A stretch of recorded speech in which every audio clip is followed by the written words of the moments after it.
चित्रपटाची सुरुवात आपल्याला एक पोलीस अधिकारी दाखवून होते, जो एका अड्ड्यावर पोहोचतो, जिथे काही मुलींना प्रॉस्टिट्यूशनमध्ये ओढले जात आहे. पोलीस अधिकारी त्या मुलींना वाचवण्यासाठी येतो, पण त्या गँगमधले लोक त्याच्या मुलीला ताब्यात घेतात.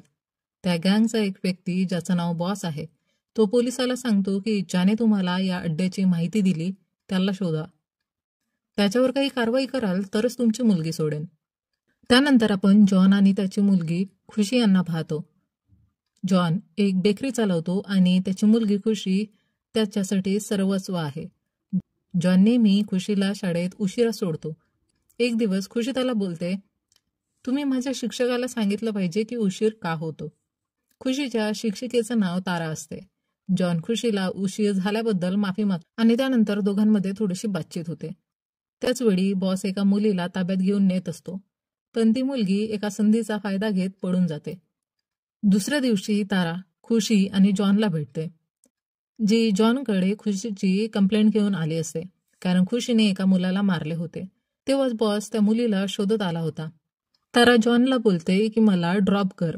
जॉन तिला आपल्या गाडीत बसवतो आणि दोघं पोलीस स्टेशनकडे जातात.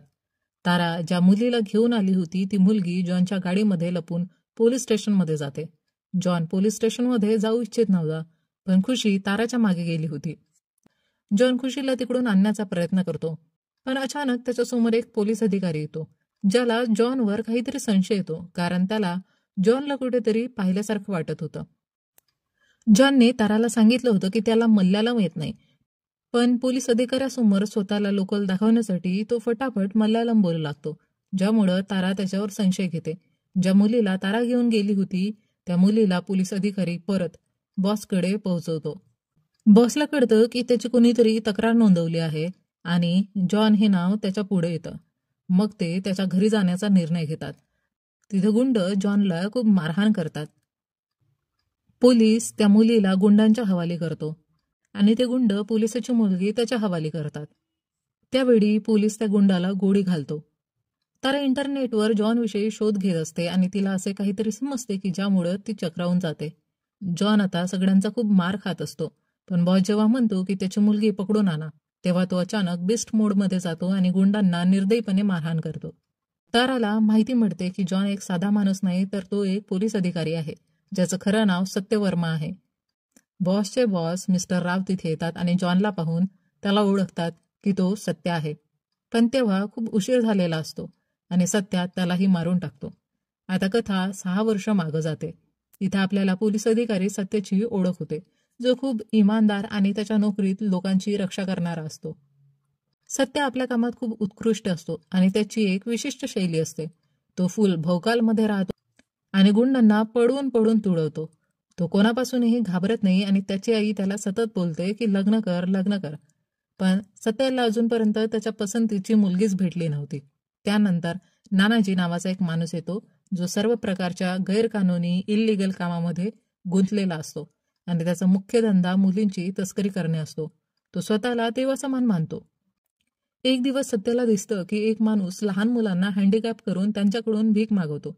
सत्य त्याला चांगलाच धडा शिकवतो आणि त्याला स्वतःच रुग्णालयात उपचारासाठी घेऊन जातो. तिथे त्याची भेट डॉक्टर मीराशी होते. मीराला पाहताच तो तिच्यावर प्रेम करू लागतो. जेव्हा मीराला कळते की सत्या गुंडांना का मारतो, तेव्हा तिच्या मनात सत्याच्या चांगुलपणासाठी एक वेगळा आदर निर्माण होतो. नानाजीचा एक मुलगा असतो अश्विन, जो नानाजीला खूप जास्त प्रिय असतो आणि त्यासाठी तो काहीही करू शकतो.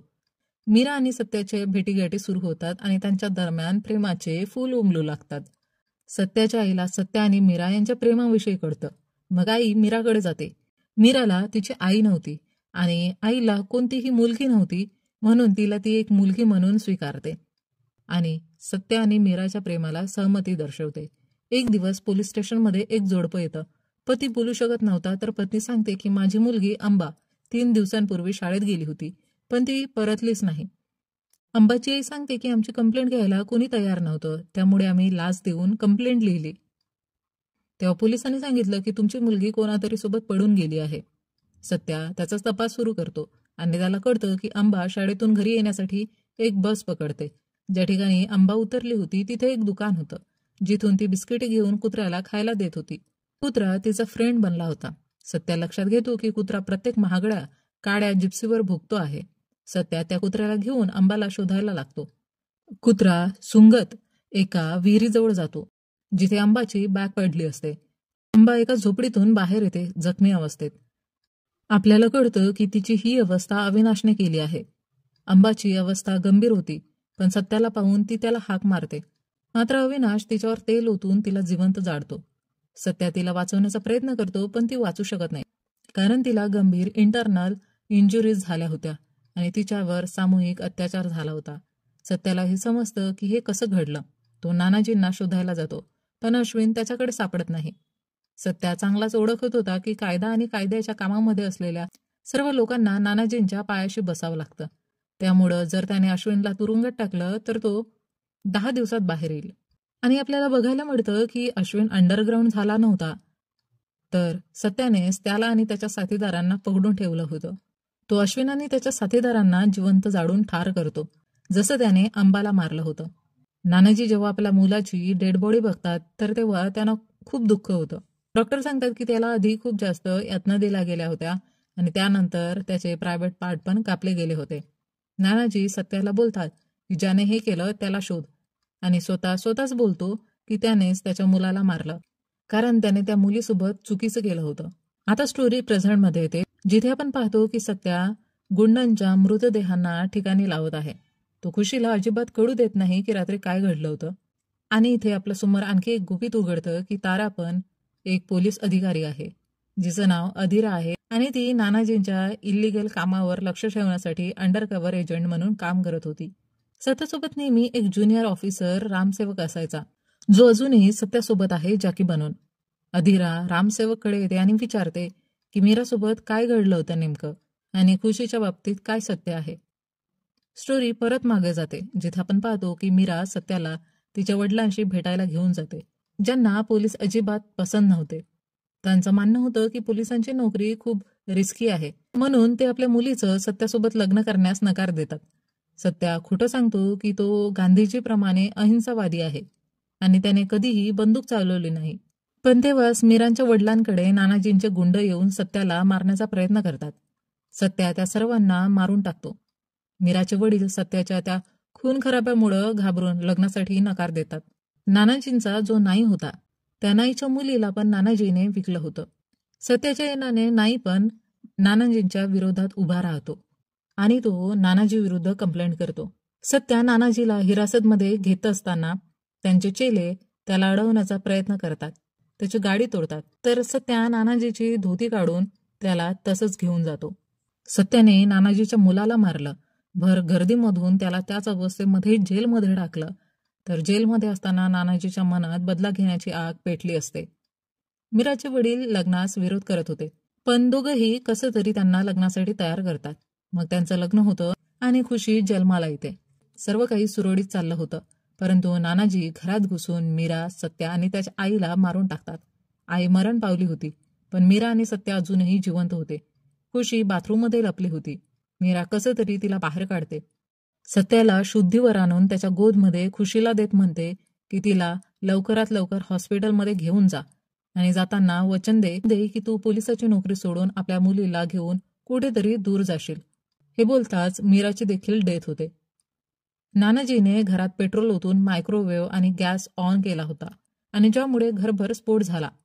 सर्वांना असं वाटलं की सत्याचं संपूर्ण कुटुंब त्या स्फोटात मरण पावलं, पण सत्या आणि खुशी त्या स्फोटातूनही वाचले होते.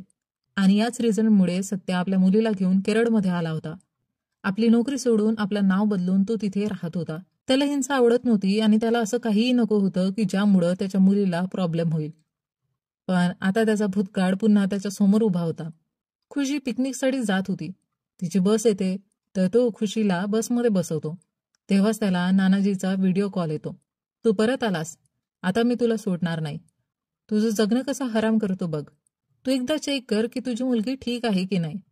ज्या बसमध्ये खुशी बसली होती ती बस नदीत पडते. सत्या ताबडतोब नदीत उडी घेतो खुशीला वाचवण्यासाठी. त्यासोबतच इतरही मुलं होती, तर सत्या त्यांना पण वाचवतो आणि खुशीला वाचवण्यात यशस्वी होतो. सत्या आतापर्यंत शांत होता, पण आता तो आपल्या जुन्या रूपात परत येतो आणि ठरवतो की तो नानाजीला संपवणार. सिनियर पोलीस ऑफिसर जो नानाजींचे तळवे चाटत होता आणि त्याच्या चुकीच्या कामात त्याला साथ देत होता, सत्या आधी त्याला ठिकाणावर पोहोचवतो. सत्या त्याच्या जुना रूपात त्याला मारण्यासाठी आलेला असतो. त्यामुळे सर्व लोकांना असं वाटतं की सत्याचं भूत आलं आहे, कारण त्यांच्यासाठी तो 5 वर्षापूर्वीच मरण पावला होता. सत्या हळूहळू नानाजीच्या सर्व इल्लीगल कामावर हल्ला करतो आणि सर्व काही थांबवतो. मग ते त्याचे कारखाने असो किंवा मुलींना जबरदस्ती चुकीच्या काम करण्यात ढकलणं असो. जे लोक नानाजीसाठी काम करत होते त्यांना सत्या मारतो. सत्या एकदा परत चर्चेत आला होता. सर्व ठिकाणी त्याच्याच चर्चा असतात की मसिहा आला आम्हाला वाचवायला. नानाजीचे सर्व चेले चपेले मारले जात होते, त्यामुळं तो कमजोर होऊ लागला होता. तारा आता खुशीसोबत राहू लागली होती.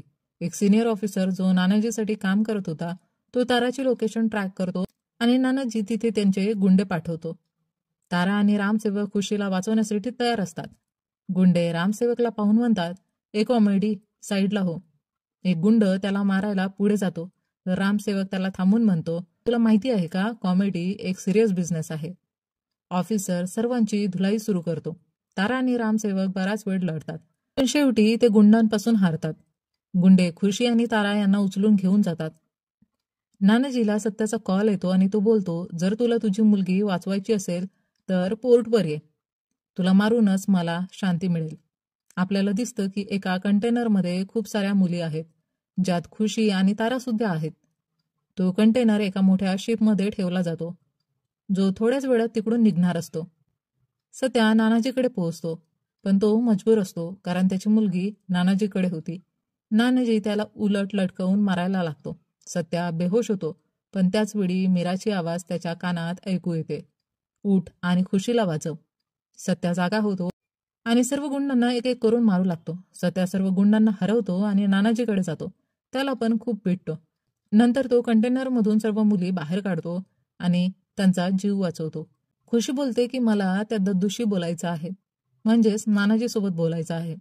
खुशी नानाजीकडे जाते आणि बोलते, "तुम्ही तुमच्या चुका कबूल करा. माझे वडील तुम्हाला माफ करतील." पण नानाजी ऐकण्याच्या मूडमध्ये नसतो. सत्या त्याला त्या सगळ्या मुलींच्या हवाली करतो, ज्या मुलींची त्याने तस्करी केली होती, आणि मुली त्याची चांगल्याच प्रकारे वाट लावतात. नंतर आपल्याला पोस्ट क्रेडिट सीन दाखवला जातो. त्या सीनमध्ये आपण पाहतो की वरिष्ठ अधिकारी तारा आणि सत्याला पकडून घेतो, कारण त्यांच्यामुळेच भारतात मुलींच्या तस्करीचा धंदा बंद झाला होता. तारा आणि सत्या एजंट म्हणून काम करत होते. करप्ट ऑफिसर त्यांना एका इंग्रज डॉन समोर नेतो आणि म्हणतो की अजून एक एजंट आहे जो यांच्यापेक्षाही जास्त डेंजरस आहे. तिसऱ्या एजंटला आणलं जातं, ज्याचे हात बांधलेले असतात आणि तोंड झाकलेलं असतं.